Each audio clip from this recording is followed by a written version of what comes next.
Hey everyone, welcome back to Seeking Witchcraft. I'm your host Ashley, and today I have on Sarah Potter, a witch, psychic medium, tarot reader, and author of Sober Magic. Welcome, Sarah, to the show. Thank you so much for having me. Oh, of course. I'm so glad we were finally able to coordinate this. I think we've been chatting online for maybe like a year or two trying to get together. Everything happens in divine time.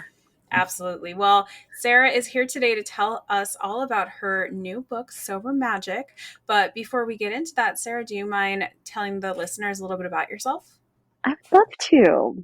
I feel like it's always funny to describe yourself in a few sentences. And I feel like I don't want to just identify by my profession, but it's an easy way to do it. I feel like witchcraft helps me be present in joy, and I'm very inspired by my inner teen witch. So she comes through a lot in my creativity, and I try to create offerings and services in devotion to her as a muse. But it's really lovely. I love being a witch and I love being a working witch. So it's a thrill to be here and to share that with you and your audience. Oh, of course. Well, thank you so much for coming on. How long have you been practicing witchcraft for? Oh gosh, a very long time. It's been several decades now. Sometimes I feel like we practice or start practicing before we really have a title for it, you know? Oh, totally. Yeah. It's really lovely. And I love how, like anything, we can grow with the practice as well. Absolutely. So, I guess we should turn to your book. So, what inspired you to write Sober Magic, and what exactly is this book about? Wow. I feel like this was the book I was destined to write, but I wasn't ready to for quite some time. I am sober. I'm in recovery. And something that I've realized through my recovery journey, like the longer I've been sober, that everything feels very intrinsically linked. I feel like turned to substances to kind of like dull the noise and dull my own sensitivity. And I think that when you don't have the tools, you look for what's easy maybe or what's working, even if it's not beneficial. And I my psychic abilities have been with me from a very early age. I'd like to say since I was born.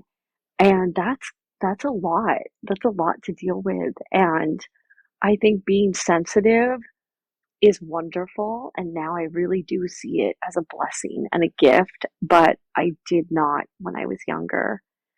And so kind of like the more time I have sober, the more I understand. Like I turn to drinking to dull my senses and to kind of try to find that, you know, semblance of normalcy, I guess, this elusive normal I was chasing. And then I realized that the reason why I've been able to stay sober as long as I have is because of my spiritual practice, like being a witch. And tarot has really been such an early ally in my recovery. Now, I've been sober about 8.5 years now, and it Oh, was right. congratulations. Thank you. Thank That's a you. long time. Thank Congratulations. you. It really is my proudest accomplishment, and it allows me to do the work I do and to really, I feel like, be in the energy and take and remain steady and grounded and also understand the that sensitivity is a gift. And so I had this situation which I talk about in my book where it really brought me back to what it was like to be drinking or be out of my body. And that's when it literally hit me. I talk about in the book, I have this like kind of like, I don't know if it was a psychic attack or I just was hit with so much information at once, which is like my day to day. I am picking up on a lot, but I've learned boundaries through recovery and sobriety, and I've also learned my energetic boundaries. And it's when it hit me that, oh, like I've been able to stay as sober as long as I have because of my spiritual practice and because of a dedicated practice with tarot. And I was like, I think this is my book. And I texted my agent. I was like, I know what my book's gonna be. And I kind of like outlined this form of an idea and he's like, this is your book. And so the more I traveled into the proposal, the more it took form. So this is really, I share the first year of being sober, and I link tarot cards to the 12 steps in recovery because I really do think that, much like tarot's Fool Journey is such a beautiful framework for storytelling, I also think the 12 steps provide a framework for understanding yourself and understanding how you relate to the world, how you can take ownership of your actions and your energy. And once I put the tarot cards almost like delineated next to the 12 steps, I was like, how is this not being correlated before? This makes so much sense. And I was so inspired by it because these are the two, I mean, two of the biggest things in my life. And to see them interconnected was, I mean, honestly, it's just like very cool and exciting.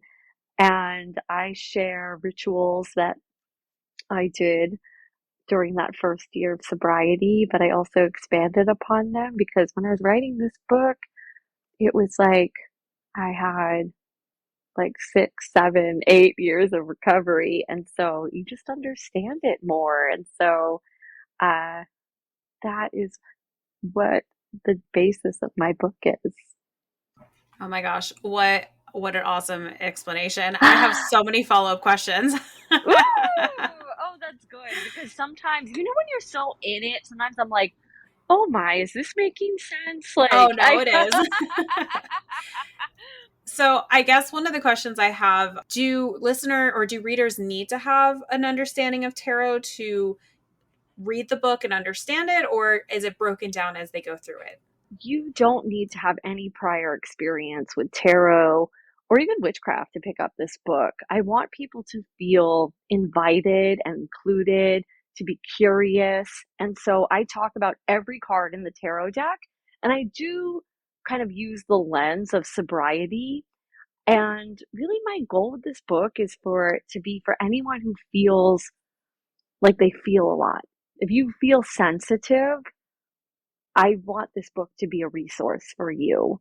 And what I like about it too is that if you are really seasoned in tarot, I'd love to share how I see the cards through the lens of sobriety and bring that as like an additional layer of meaning to these cards because that's something I love about tarot is that I see it as its own energetic entity and we can look through so many different perspectives with the cards.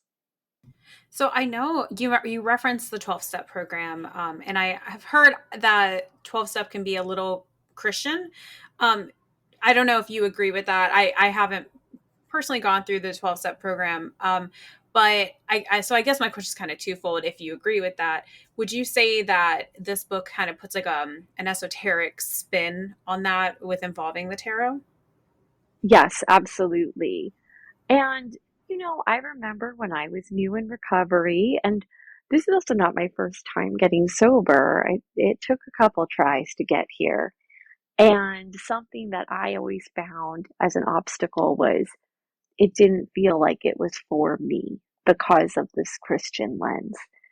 Now I come to understand that that was really an obstacle I was putting up in my own way. But again, something that's really important to me is that people feel included and welcome. And I wanted to share that more like pagan lens of the 12 steps. And we're seeing it more and more and more. There's a lot of um, inclusion. And there's so much more beyond some of the more, I think, some of the bigger 12-step recovery groups, which I think are wonderful. But, I think if you need to find something, you should feel like you can walk through the door. And if an esoteric perspective feels more welcoming to you, it feels more welcoming to me. I hope you find that here. Did you find that there was a gap in your journey to sobriety that maybe there weren't as many resources for those who are more spiritual or pagan in their views on life, I should say? When I first got sober, I did find that. And to be honest, I didn't even think to look for that. I feel like I just wanted something, like I needed help and I needed support. And I just looked for the closest tool I could find, which was a traditional AA program. And I do still attend AA meetings. I feel like when anyone invites me to a meeting, I go and I feel welcome and I feel included. I know it's not the case for everyone. Um, and I really do believe like we need to have support systems and no one should feel unwelcome. And the more I worked on this book and the more I researched, that's when I found the resources that was a more pagan lens for recovery. And there are some great books out there. And I wanted to write something through that lens of tarot because that really is like my language that I connect with. And I couldn't find what I was looking for. So I really wanted to create something that I wished had been there for me in like very early sobriety and offer my perspective on it.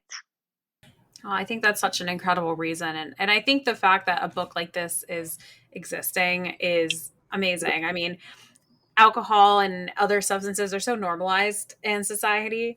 And it's hard to sometimes find resources that are for a more pagan type audience. So the fact that you put this together through your own experiences and your own journey, and you have that experience to convey to the listeners or the readers, I should say, I think that's really incredible that you're putting your heart and soul out there and that people have this sort of resource available to them, especially when I know you didn't necessarily have that for yourself.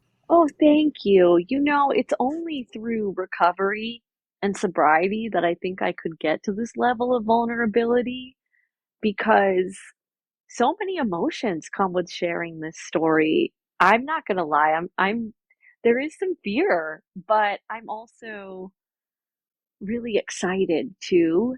And this writing this book has felt like a gift back to my higher power and the goddesses who have guided me through sobriety. And I really do believe that sobriety's given me so much. Being a witch has given me so much. I want to give something back, and I know what it's like to feel too sensitive for this world. And hey, alcohol's an easy tool to reach for, but it, I'm someone who's not their best when they're drinking. And if you can drink, by all means, please do. But if you're thinking about what life could look like without drinking, I think a spiritual support is just a lovely enhancement to the journey. Oh, well, we're going to continue this conversation in a moment. We're going to take a short break and we'll be right back. All right, and welcome back. So, one of the things that your synopsis for this book talks about is about intuition. And I want to ask, how can somebody start to reconnect with their inner voice, especially when they've been numbing their emotions with alcohol or other substances? Well, I think that one of the best ways to do that is to just create space. And stillness can be quite overwhelming. I think stillness can feel really intimidating, but just creating the opportunity to get to know yourself and to hear that intuitive voice is so powerful. And that's what I did in early sobriety. I share this in my book, but I feel like it's really pertinent to this question. I think find a tarot deck that you love. something where the imagery feels exciting to you, it feels inspiring, and just give yourself a few minutes in the morning to pull a card. And it doesn't have to be that deep. It doesn't have to be a big production. It's just you and your cards. Take a few breaths. Maybe it's pose the question of what do I need to know today, or how can the card support me today? And pull a card and see what it's telling you. And I like to just like journal a little bit, say what the images are bringing up for you if you aren't familiar with tarot. And you can look it up, you can reference a book, or just see what it's telling you and then check in again at the end of the day. See how that card's wisdom came through for you. And I think that's a lovely practice to bring in to really trust your inner voice and strengthen your intuition. Are there any specific tarot cards that you find especially supportive in a sober journey? Well, I'd be remiss if I didn't mention temperance. That's true. Our card of balance and moderation. I think that's a wonderful card to kind of pull out and keep on your altar, keep on your windowsill, somewhere where you're going to see it and be in devotion to the energy of that card. I also really, I personally related to the High Priestess and the Empress in my early sobriety because that High Priestess was bringing me back to that intuition. And the Empress was reminding me to nurture myself, to really practice self care, and to find what nourished me now, and allowing that to be flexible and change as what I needed shifted and changed. How can the tarot cards help somebody process difficult emotions, or if somebody's really having a craving during their sobriety, how can the cards help them with that? Well, I feel like each card holds such a multitude of meanings. And what I love about tarot is it reminds me of the universal human experience that we all come from different situations, different backgrounds, and there's something about being human that I think we can all relate to. And the cards really bring me back to that. I think that being part of a community is really important as well. And maybe tarot can lead you to a community. I think there's so many resources now online, and we're seeing a resurgence, a real like rise of people doing self reflection and spiritual work, personal growth. It's, in my mind, I think there's an abundance of opportunities. So let tarot take you where you need to go. And I create a lot of rituals and practices where you can use the cards. So I hope that those can be an ally when you're feeling like, oh, I could just like really tap out. Something that really helped me was like, okay, this is really difficult right now, but I learned how to get comfortable in discomfort. And tarot always reminds me the Wheel of Fortune, nothing stays the same forever. The only constant is change. And tarot really helped me understand how I can ride that out, and that kind of like, oh, I'm feeling shy or I'm feeling uncomfortable in public. And it's like, just give it 15 more minutes. Try something else. Picking up a drink isn't working. Pick up a tarot card. I don't know, meditate with it. Uh, do something. And I think that the power of confidence can come from knowing that there are there you can do something else. There are other opportunities, there are other tools, and being able to be curious and discover what else could work is really empowering. I love that you mention community. I know I have had a lot of people who listen to this show talk about how they're trying to find a coven to work with or people in their local community to work with. And I think that's pretty common to find a lot of people along this path, like wanting to connect with others. And there's, of course, also people who want to do, have their own practice as a solo practice. And that's completely fine as well. I know when I was getting into witchcraft more seriously as I got older, I definitely wanted a community, and I was very happy to find one. I don't think I would have progressed as much as I did without them. Yes. Well, it's so funny you mentioned that because one of the questions I get the most as well is how to find a coven, how to find a community. So I wrote a whole chapter about that in this book, and there's a spell to call in your community with also practical applications of the spell as well, because I think it's really important to find each other. I know before I got sober, it was really lonely. And I really do feel that the opposite of addiction is community. So we really do need each other. And it's it's hard to put yourself out there. I think it's an act of vulnerability, but sobriety has taught me that it's wonderful to be courageous and to do things that feel difficult and to have the experience that you can do it. And it really builds confidence. So that's the thing. I mean, you will see. I feel like just like witchcraft, sobriety touches many aspects of your life in wonderful ways. Yeah, it's funny you mentioned a spell to find your people, essentially, because I forgot that I had done a spell just like that, and then within a Woo! very short period of time, I got initiated into my current tradition. Well, I got into the training group that then led to the initiation, but I found them very quickly. So, as somebody who has done a similar spell, I can say they definitely work. Amazing. I do believe when we tell the universe what we want, when we set the intention, we are shown ex- maybe not what we thought we were looking for, like, but it's always there. And I love that you had that experience too. Yes, and if anybody's listening, just to give people a little bit of a helping hand, there is a website named Mandragora Magica that lists a lot of your local covens. It's separated by country, by state, and if anybody's looking for something, there's a website you can check out. It's kind of like the new Witch Fox, if you remember the Witch Fox days. Anybody listening? Wow, that's so wonderful. What an incredible resource. Mm-hmm. Yeah, it's very, very handy. It's a great website. I can't recommend it enough. So, moving on to another question.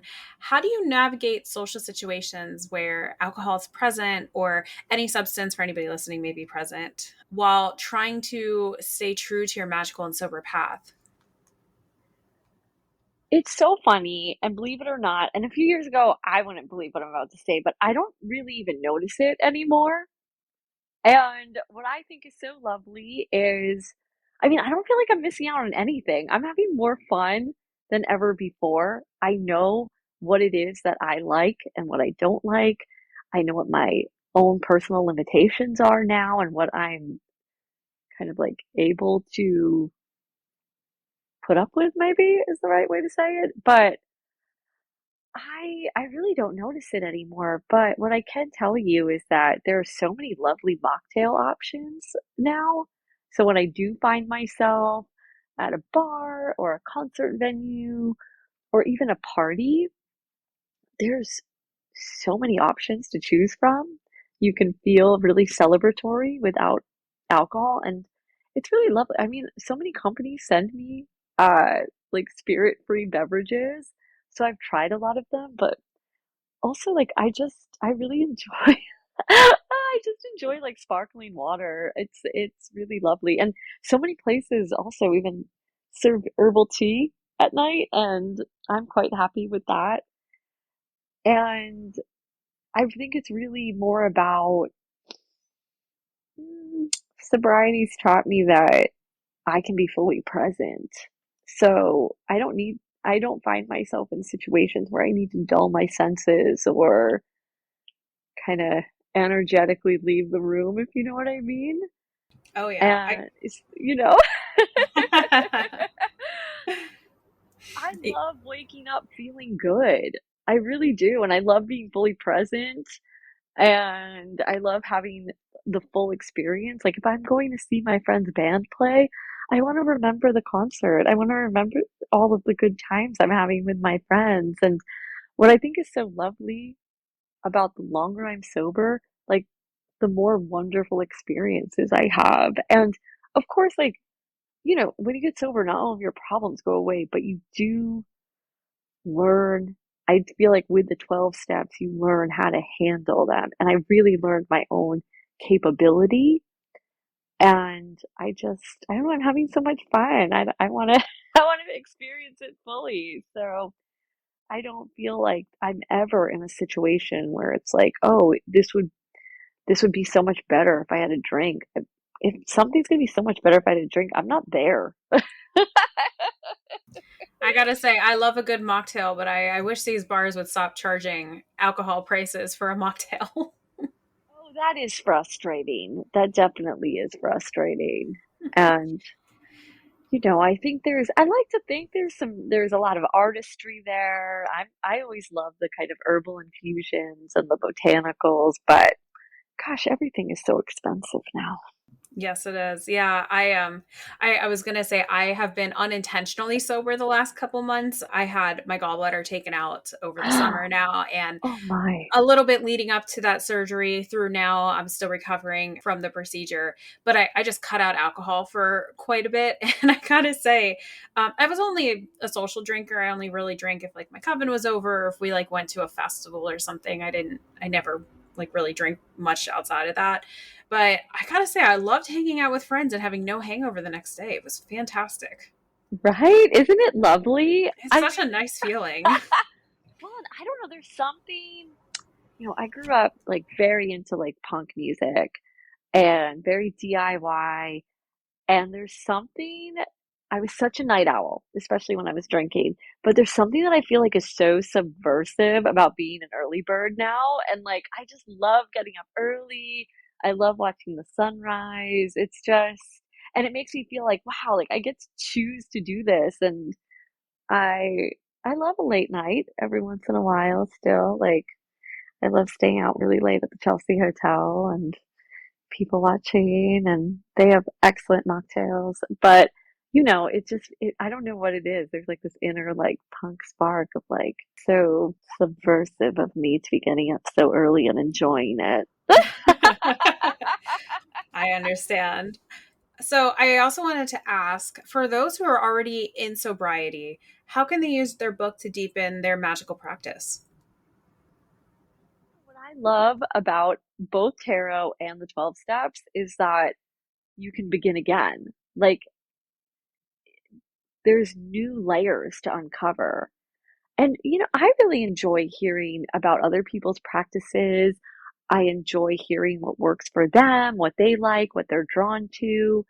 So, my goal with this book was to share rituals and tarot spreads that can enhance someone else's sober journey and give them something else to think about. And, I welcome anyone who's reading it to put their own remix on the spells as well and see what works. I'm a big believer in that recovery phrase, take what you need and leave the rest. So I hope that that approach can be applied to this book as well. Sarah, thank you so much for coming on and discussing your book. I had such a pleasure talking to you about this. Thank you. Thank you so much for having me and letting me share this with you. Absolutely. Could you please tell the listeners where they can find you and your book? So I am on every social network at I am Sarah Potter, Sarah with an H. I have a Substack that goes out weekly with spells and tarot spreads. And I lead monthly full moon rituals at the Asbury Hotel in Asbury Park, New Jersey. And my book comes out with running press. It's Sober Magic. It comes out December 2nd, 2025. Pre-orders are open. Amazing. Well, if you could get me a link for the pre orders, I would be more than happy to put that in the episode description. Thank you so much. I will. I'll send that over to you. Amazing. And for anybody listening to me, or to anybody who's trying to find me, you can find me at Seeking Witchcraft on Instagram, Seeking Witchcraft Podcast on Facebook, or if anybody wants to help support the show, you could do so on patreon.com/Seeking Witchcraft. And Sarah, one more thing before I let you depart is if you could give one piece of advice to a beginner, does not have to be related to anything we spoke about today, what would that piece of advice be? Be curious. I think it's wonderful to ask questions and to follow your inner spark. So if something feels exciting, it is exciting. So take a leap and see where it takes you. Amazing. I love that. I'm very inspired by that fool energy in tarot. Would you say that's your favorite one? It really became my favorite through writing this book, honestly. But Oh, it's like, it's hard to pick a favorite over your 78 guides. But that one's been speaking to me a lot lately.